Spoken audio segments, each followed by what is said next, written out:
There are many ways to become known in Congress. The cancer patients didn't get any better. You just got better at making money. Representative Katie Porter has made her mark as a no-nonsense questioner with a whiteboard, taking bank executives, tech titans, and public officials to task at House hearings. Many of those exchanges have gone viral. She says she's especially proud of a time she used the whiteboard to highlight the cost of COVID-19 tests. You need to make a commitment to the American people so they come in to get tested.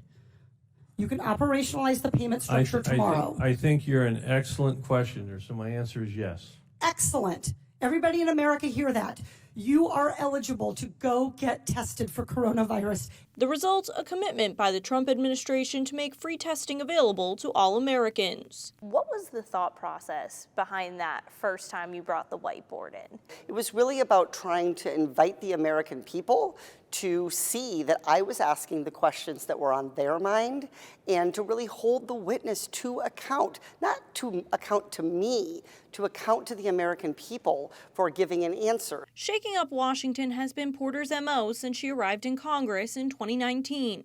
Porter has pushed for reforms like banning stock trading by members of Congress. And she's made a point of refusing earmarks, money lawmakers can funnel to pet programs and projects outside of the normal appropriations process. Earmarking had been banned because of abuses, but it was revived 3 years ago with reforms. Still, she suggests the process is flawed. I appreciate the efforts at creating more transparency for these, but the truth is we need to be making the decisions that are best for Californians. And she's been an advocate for consumers against special interests. She sponsored 2 bills dealing with mental health that became law. One to make sure insurance companies provide adequate coverage for mental health, and the other to help first responders and government workers. It closed a loophole in the law that allowed insurance companies, insurance plans to not provide mental health coverage to our first responders and government workers. So we literally have people like firefighters and teachers who were not getting mental health coverage through their health insurance. Despite her focus on mental health, Porter has been accused of being an abusive boss. In 2022, some former staffers anonymously posted complaints about her on the Instagram account Dear White Staffers.